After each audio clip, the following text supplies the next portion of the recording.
오늘 이 오후 예배에 하나님께서 함께 해주시길 간절히 축원드립니다. 하나님께서는 우리를 먹이십니다. 먹임으로 우리가 힘을 얻게 하십니다. 하나님이 주신 이 양식은 우리에게 생명이 됩니다.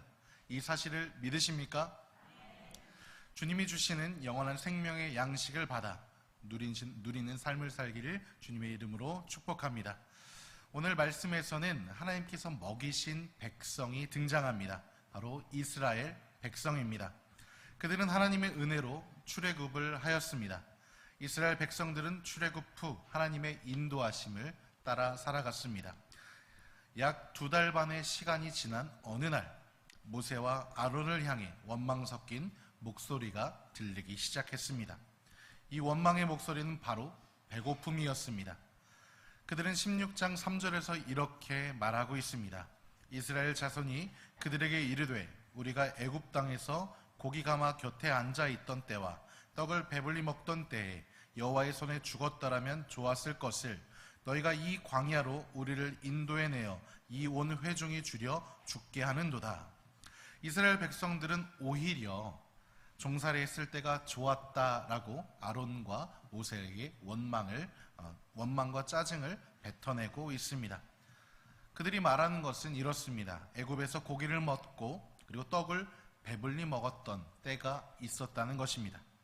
모세와 아론이 자신들을 광야로 이끌어낸 것은 굶주려 죽이게 하기 위함이다라고 불만 섞인 짜증을 내고 있습니다.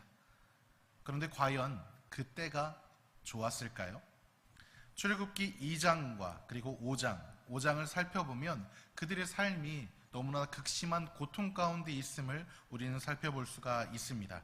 출애굽기 2장 23절에는 고된 노동으로 탄식하고 부르짖었다라고 표현하고 있고, 또한 5장 9절에는 그들의 하는 노동의 강도가 엄청나게 증가했다. 그리고 5장 16절에는 벽돌을 만들 때 들어가는 집조차 애굽에서 데워주지 않고 종살이하고 있었던 이스라엘 백성들에게 직접 준비할 것을 명령하고 있습니다. 이런 중에 그들이 고기를 먹었다, 배불리 먹었다라는 것은 거짓말이 틀림이 없습니다. 그리고 음식을 배불리 먹었다는 것도 풍성하지 않았다는 것을 우리는 쉽게 유추해 볼 수 있습니다. 그러나 하나님은 출애굽을 통하여 이스라엘 백성의 신분을 바꾸어 주셨습니다. 종에서 자유민으로, 그리고 죄의 소굴에서 구원해 주셨습니다. 그러나 이스라엘 백성들은 자신들의 신분과 그리고 죽음에서 생명으로 위치가 바뀌었지만 이스라엘 백성들은 하나님께서 주신 것을 기쁨으로 받아들이지 못했습니다. 하나님께서는 구원이란 생명의 양식을 이스라엘 백성들에게 먹이셨습니다. 그러나 이스라엘 백성들은 반응하지 않았습니다. 오히려 눈에 보이는 배고픔과 현실의 문제에만 집중하였습니다. 그래서 오늘 말씀에서 이스라엘 백성들은 영원한 생명을 얻은 것에 대한 만족이 전혀 없었습니다. 지금 현실의 문제에 대한 것만 집중하고 있었던 것입니다. 하나님께서는 이스라엘 백성들을 출애굽시킴으로써 그들에게 영원한 생명, 영원한 먹거리를 제공하셨습니다. 그러나 이스라엘 백성들은 하나님께서 베풀어 주신 이 은혜를 전혀 소화시키고 있지 못하고 있습니다. 사람들에게는 먹는 것이 참으로 중요합니다. 그래서 인간의 삶에서 중요한 3가지 요소를 뽑자면 빠지지 않는 것이 바로 먹는 것입니다. 입는 것, 거주하는 것, 먹는 것이 골고루 갖추어져 있어야만 우리의 삶이 조화롭지만 조금 더 중요한 요소를 뽑자면 먹는 것이다 라고 저는 말씀드릴 수가 있습니다.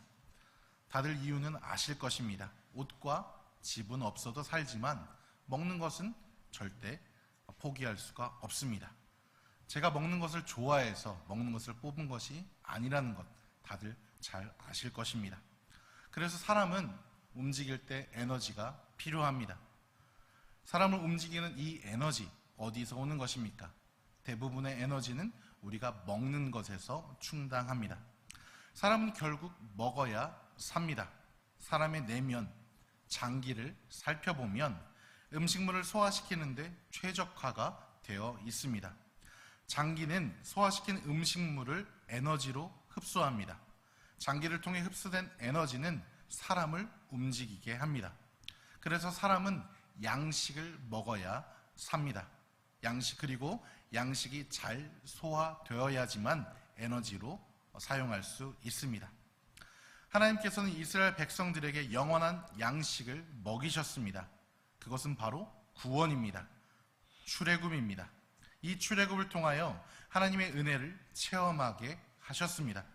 그리고 하나님이 예비하신 가나안 땅으로 가게 하셨습니다. 출애굽의 40년이라는 이 시간은 그들의 삶에서 구원을 체험하고 그리고 하나님 나라 영원한 생명을 누릴 가나안으로 초대되는 과정입니다. 그러나 이스라엘 백성들은 자신들이 받은 영원한 생명의 양식인 구원, 출애굽을 영원한 생명의 양식으로 인식하지 못했습니다. 그들이 정작 바라고 있었던 것은 지금 당장의 문제, 그들의 삶의 문제, 먹는 것이 문제였습니다. 그들이 바라고 있는 것은 무엇이었습니까?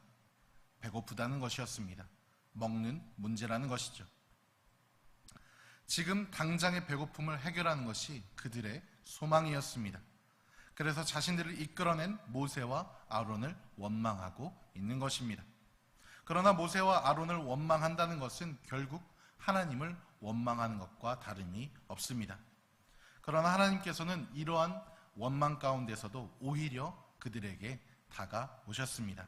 오늘 본문의 말씀 12절에서 14절까지의 말씀입니다. 12절은 함께 읽지 않았지만 12절부터 14절까지의 말씀 한 목소리로 읽겠습니다.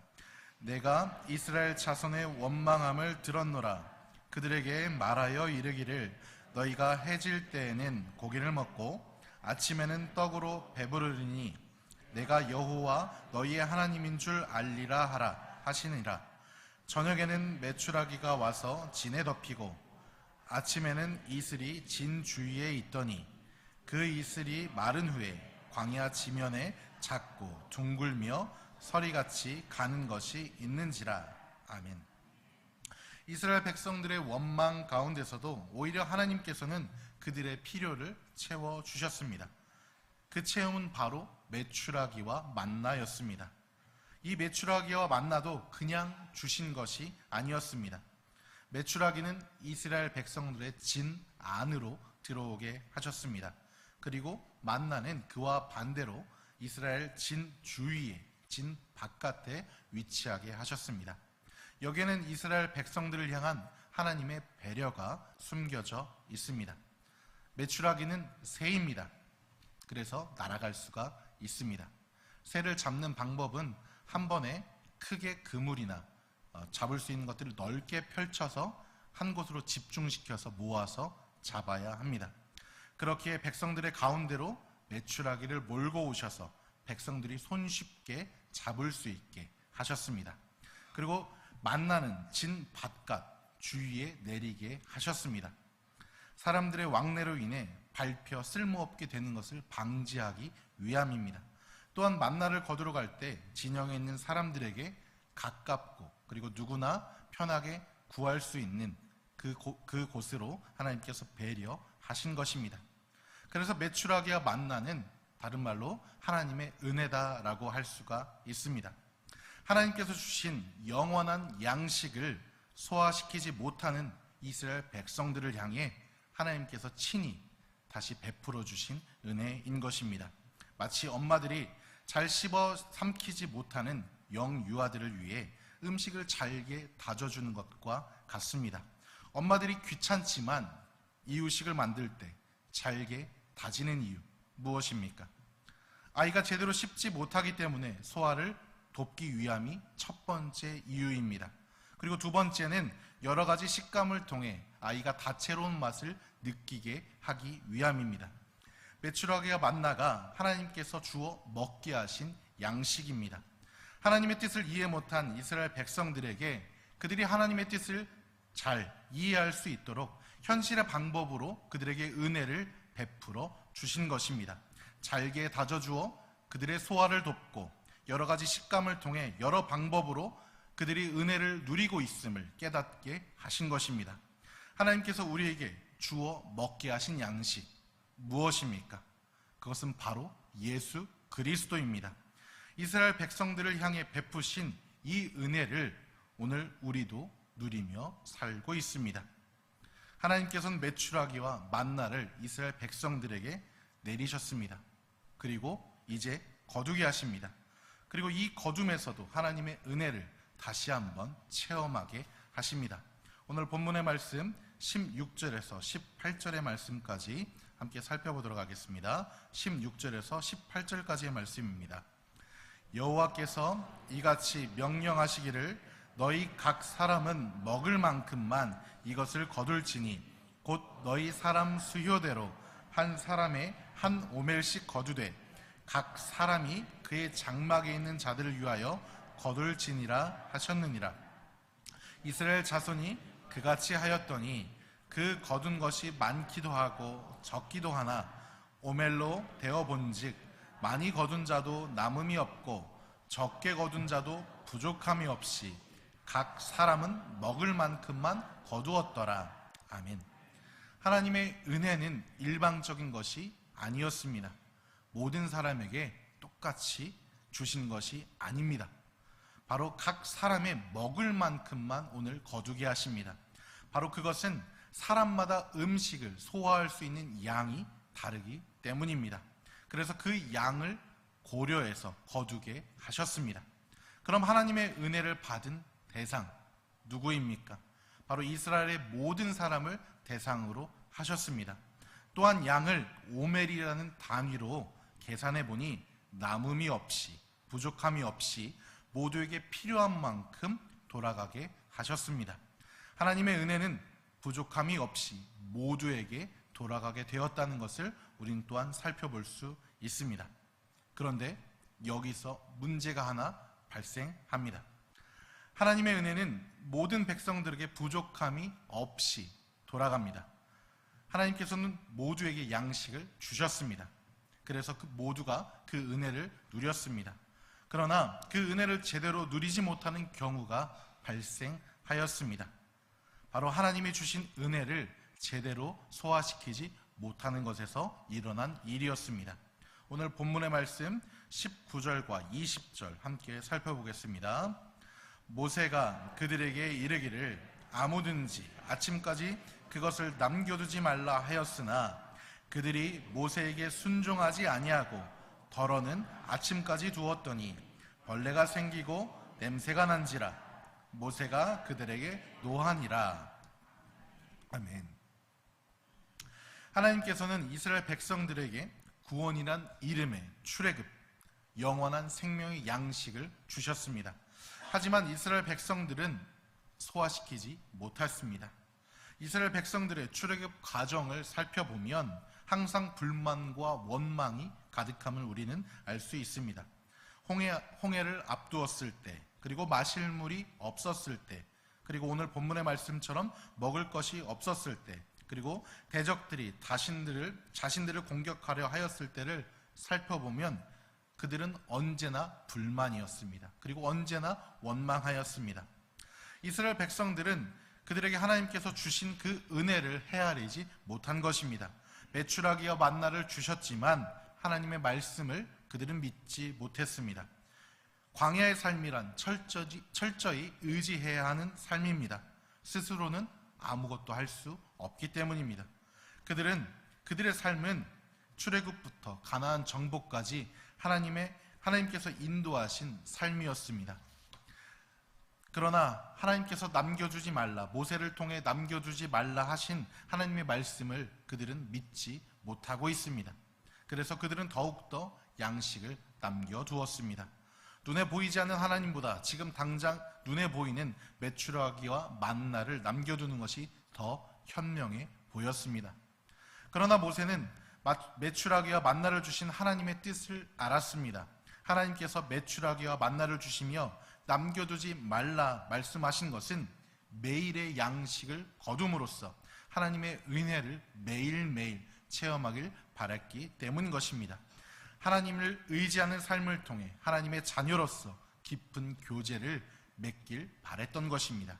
오늘 함께 읽지는 않았지만 16장 4절의 말씀 함께 살펴보겠습니다.